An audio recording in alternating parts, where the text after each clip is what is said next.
भांग का इस्तेमाल हजारों सालों से इंसानों द्वारा किया जा रहा है और यह मौजूदा समय में सबसे लोकप्रिय नशीले पदार्थों में से एक है। इसके प्रभाव से व्यक्ति आनंद और राहत का अनुभव करता है। कई देशों में इसे कानूनी तौर पर लेने की अनुमति भी है। हमारे देश में रंगों के त्यौहार होली में भांग का इस्तेमाल बहुत ज़्यादा किया जाता है। ज़्यादातर भांग का इस्तेमाल नशे के रूप में किया जाता है, लेकिन भांग औषधीय गुणों से भी भरपूर होता है। इसके बहुत सारे हेल्थ बेनिफिट भी हैं। भांग में कैनाबिनोइड नाम का एक तत्व पाया जाता है। यह तत्व कफ और पित्त जैसी प्रॉब्लम से छुटकारा दिलाने में मदद करती है।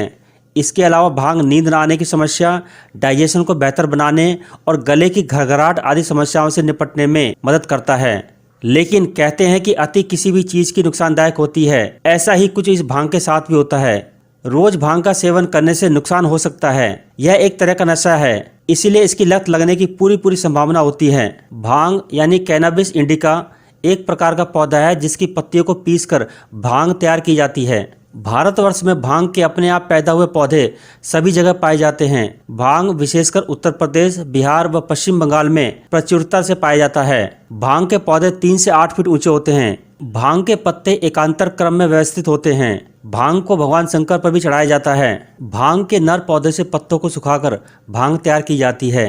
भांग के मादा पौधे की रालीय पुष्प मंजरियों को सुखाकर गांजा तैयार किया जाता है। भांग की शाखाओं और पत्तों पर जमे राल के समान पदार्थ को चरस कहते हैं। भांग की खेती प्राचीन समय में पनी कहे जाने वाले लोगों द्वारा की जाती थी। ईस्ट इंडिया कंपनी ने कुमाऊं में शासन स्थापित होने से पहले ही भांग के व्यवसाय को अपने हाथ में ले लिया था। भांग के पौधे का घर गढ़वाल में चांदपुर कहा जाता है। इनके पौधों की छाल से रस्सियां बनती हैं। डंठल कहीं कहीं मसाल का काम देता है। पर्वतीय क्षेत्र में भांग प्रचुरता से होती है। खाली पड़ी जमीन पर भांग के पौधे स्वाभाविक रूप से पैदा हो जाते हैं, लेकिन इनके बीज खाने के उपयोग में नहीं आते हैं। टकनपुर, रामपुर, पिथौरागढ़, हल्द्वानी, नैनीताल, अल्मोड़ा, रानीखेत, बागेश्वर, गंगोली हाट में बरसात के बाद भांग के पौधे सर्वत्र देखे जा सकते हैं। नम जगह भांग के लिए बहुत अनुकूल रहती है। होली के अवसर पर मिठाई और ठंडाई के साथ इसका प्रयोग करने की परंपरा है। भांग का इस्तेमाल लंबे समय से लोग दर्द निवारक के रूप में करते रहे हैं। कई देशों में तो इसे दवा के रूप में भी उपलब्ध कराया जाता है। भगवान शिव के सभी भक्तों के लिए यह एक पवित्र ड्रिंक है। पवित्र त्रिमूर्ति भगवान के पसंदीदा ड्रिंक को ध्यान में रखते हुए भांग महाशिवरात्रि के लिए एक विशेष प्रसाद भी है। भांग की ठंडाई ठंडे दूध के साथ तैयार की जाती है। भांग की 3 प्रजातियों का उपयोग किया जाता है, जिनमें भांग सतीवा, भांग इंडिका और भांग रासलीला शामिल है। ओखली और मूसल का उपयोग करके भांग के पत्तों को कुचलकर तैयार किया जाता है। फिर बाद में इसमें दूध और मसालों को मिलाया जाता है। अर्थवेद के अनुसार भांग का पौधा 5 पवित्र पौधों में से एक है। इसे मुक्ति, खुशी और करुणा का स्रोत माना जाता है। भांग भूख की समस्या को दूर करता है, स्वाद और डाइजेशन को बढ़ाता है। इसकी थोड़ी सी मात्रा किसी खाने की चीज़ में मिलाकर दी जाती है। भांग सन स्ट्रोक और सन बर्न से बचाता है। भांग बुखार, मतली और पुरानी उल्टी में फायदेमंद होता है। भांग पेचिस और डाइजेशन संबंधी अन्य समस्याओं का इलाज करता है। भांग लिस्पिंग और अन्य स्पीच संबंधी कमियां आसानी से दूर करता है। भांग तनाव और चिंता से बचने का एक उपाय हो सकता है। भांग एक दर्द निवारक के रूप में काम करता है, क्योंकि यह नर्वस को शांत कर देता है। भांग वजन कम करने में भी हेल्प करता है। भांग का एक पेस्ट आर्थराइटिस या मल्टीपल स्क्लेरोसिस के कारण होने वाली जटिलताओं को भी कम कर सकता है। भांग के फायदे कम हैं, नुकसान ज़्यादा हैं। भांग का ज़्यादा इस्तेमाल या इसका गलत तरीके से सेवन करने से गंभीर हेल्थ प्रॉब्लम हो सकती हैं। भांग को कभी भी खाली पेट सेवन नहीं करना चाहिए। भांग को हमेशा स्नैक्स के साथ लेना चाहिए। इसको लेने से पहले कुछ जरूर खा लें। कभी भी किसी अन्य नशीले पेय पदार्थ जैसे शराब के साथ या उसमें मिलाकर इसको नहीं पीना चाहिए।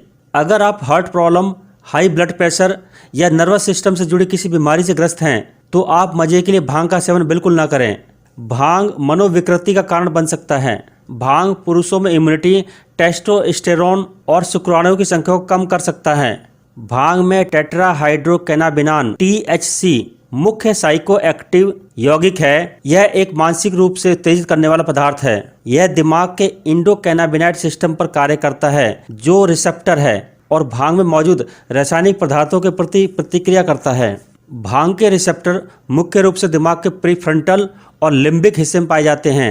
यह दिमाग के रसायनों डोपामाइन, गामा एमिनोबुटिक एसिड और ग्लूटामेट के संकेतों को नियंत्रित करते हैं। हम जानते हैं कि डोपामाइन प्रेरित करने, प्रतिफल और सीखने में शामिल होता है। भांग का इस्तेमाल बौद्ध क्षमता को प्रभावित कर सकता है, विशेष तौर पर उनमें जो भांग के इस्तेमाल से जुड़े विकार से ग्रस्त हैं। ज़्यादा भांग का सेवन करने से इंसान के याददाश्त पर असर पड़ता है। भांग का सेवन करने वाले लोग अन्य लोगों के मुकाबले अधिक जोखिम भरे निर्णय लेते हैं और योजना बनाने में समस्या का सामना करते हैं। भांग खाने वाले पुरुषों में दृश्यों को पहचानने के मामले में कमजोर याददाश्त होती है। भांग का इस्तेमाल हमारे अनुभव को प्रभावित करता है। भांग का सेवन करने वाले लोग ज़्यादातर कठिन मेहनत करने वाले कार्यों से बचने की कोशिश करते हैं। किशोरावस्था में भांग के इस्तेमाल करने से मनोरोग और यहाँ तक स्किज़ोफ्रेनिया होने का खतरा है। इस वीडियो में भांग के बारे में हर चीज बताने की कोशिश की गई है। इसका मतलब यह नहीं कि आप भांग लेना शुरू कर दें। यह सिर्फ आपके इन्फॉर्मेशन और जानकारी के लिए है। अपनी बुद्धि और विवेक से ही आप भांग का इस्तेमाल करें।